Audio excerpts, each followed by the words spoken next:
when you stand in your now, aware that there is something new that has just been hatched within you that you would like to experience, but you're not yet a vibrational match to it, so you are not yet experiencing it fully, is still a dream or an idea. And you are so knowing of the way the laws of the universe work, and so knowing from your past experience that when you ask, it is given, and so it's just a matter of time. And so aware that it's only about modulating your own energy, finding the perfect balance between your desire and your allowing. When that happens to you, then you are standing in the place you planned from your non-physical perspective. You knew that when you ask that it would be given, and you knew that the variety that surrounded you would help you to ask. And you knew that in the moment that you ask, that Source would answer, that circumstances and events would begin aligning for you. And you knew that the asking was an important part of the expansion of the universe and of the creation of your life. And you knew that you would have to become vibrationally compliant with your own desire. In other words, you knew that you couldn't want something that you didn't believe. You knew that you couldn't have a part of your vibration wanting, but a part of your vibration doubting. You knew that that misalignment within you would cause enough resistance that it would keep you from your own desire. You knew all of that. And still you said, this contrast is so emphatically important to my birthing of a new idea that I am certainly in favor of the variety which will give birth to the new idea. And you knew that you would have to, once you birthed the idea, find a way to bring yourself into harmony with it. So as we begin speaking to you through this format about the science of deliberate creation, science because it is eternally evolving, we talk to you about directing your thought. We talk to you about identifying your desire. We talk to you about using your comparative experience in order to choose. We talk to you about becoming aware of what you want. We talk to you about deliberately wanting, deliberately guiding your thought. We talk to you about what we are now calling step one, which is the asking part. Ask and ask and ask and ask and get clearer and clearer about what you are asking for. And then we began putting emphasis on step three. What happened to step two, you ask? Step two is not your work. Step one is you ask. Step two is Source answers. Step three is your work. You let it in. So we've encouraged you about step one. We've encouraged you to think about what you're doing. We've encouraged you to set your goals. We've encouraged you to identify what you want. We've encouraged you to collect data. We've encouraged you to write it down. We've encouraged you to script it in detail. We've encouraged you to get as clear as you can be about what you want. And now we are encouraging you to understand that once you have asked, that your work about the asking is done, and once you have asked, then relative to anything you are asking for, it's time for you to go past step two to step three. In other words, you don't have to keep asking. Now, you can keep amending, you can keep adding to what you want, you can continue to clarify, because Source never tires of hearing and never tires of answering. But for your own ability to receive, you have to stop asking where it is. You have to stop asking as if somebody needs to hear it one more time, and start trusting or believing or expecting or allowing it to come. That's where people come to say, let go and let God. And you say, well, how do I be a deliberate creator and let go and let God? And we say, the let go and let God is in the stage three. That's where you relax and trust that what you're asking for has been answered. So if we were standing in your physical shoes, the way we would experience this delicious leading edge time-space reality is we would ask, and then we would work to find comfort in statements about that. In other words, when you ask for something and you feel ease whenever you think about it, then you are asking and you are allowing, and everything is in alignment and it is unfolding for you.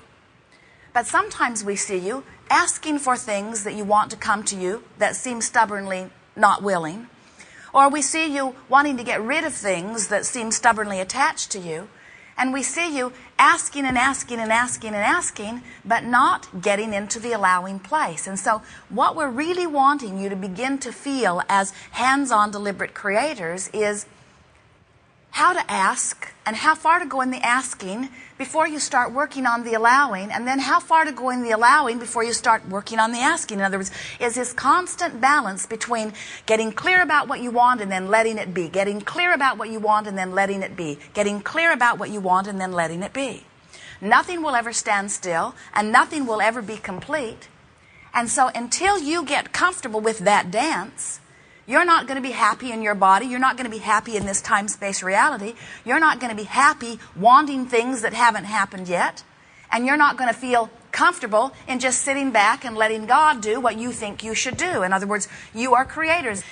You like to create. You like to get your hands in the clay. You like to be active in molding your life experience.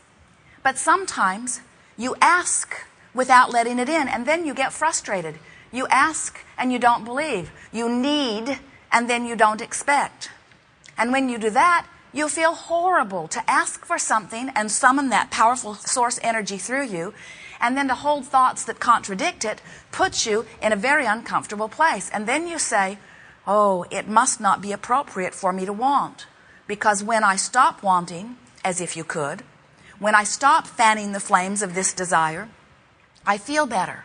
And we say, yes, the reason that you feel better when you stop fanning the flames of the desire that you don't believe is that you stop the sensation of resistance. And we want so much for you to come to realize that you've set up the resistance. You're the only one who can hinder you in any way. You can blame it on somebody else. You can blame it on the economy or the government. You can blame it on anything that you want to, but you are the keeper of your vibration. And when you decide that you want to feel good, when you decide you're going to mold your energy, when you decide you're going to want and then allow, want and then allow, identify desire and then bask in it, then not only do you feel wonderful all of the time, those who see you think you have a magic wand, because it seems that all you have to do is lay your eyes in the direction of something desired and it flows easily into your experience. They see you passionate and loving. They see you kind and considerate. They see you appreciative and willing. They see you so secure within yourself that you never beat up on somebody else to make yourself feel better. They see you complete and whole. They see you feeling good. They see you full of you. It's so good to be full of you. When you're full of you, you're like the children who cannot get enough of whatever they're involved in. You're like the child who seems tireless, doesn't need to sleep, wants to play one more time. So what are we talking about here? Are we teaching the science of deliberate creation, which means think about what you want, or are we teaching the art of allowing, which means pet your cat and don't think about what you want? We're teaching whatever it takes for you to feel good. And for every one of you, it will be a different recipe in different moments. Because sometimes you want something so badly you can taste it. What's that tell you? You're full of resistance.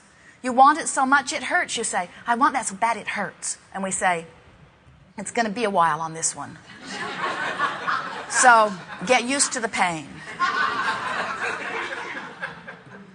Or you say, thinking about that just makes me happy. And we say, then it's on its way, if not already here. When you say, I've wanted this for so long, I can't remember not wanting this. We say, it's going to be a while. When you say, that's a good idea, bam, manifestation. When you say, wouldn't it be nice if, bam, it's right there. When you say, you know what I really like about that? There it is, again and again. When you say, you know what I really don't like about that? There it is, again and again. In other words, you are the focuser. You get to point your attention in the direction of anything that you choose, and then you got to line up with it. That's all. So, if you're looking at something tragic and you feel horrible while you're looking at it, guess what? You're lined up. When you look at something not wanted like cancer and you feel horrible as you're looking at it, you're lined up with it. But an easier way to hear that is when you feel bad, you're not lined up with what you do want. In other words, we don't want you to begin to think that there is this source of good and this source of bad. And when you feel good, you're in alignment with the source of good. And when you feel bad, you're in alignment with the source of bad. Although it plays out exactly that way. What we would rather you understand is that there is a stream of well-being. And the better you feel, the more in alignment with it you are. And when you don't feel good, you are somehow doing that thing you do, which is keeping you from being a vibrational match to the well-being that is natural to you, that really is you.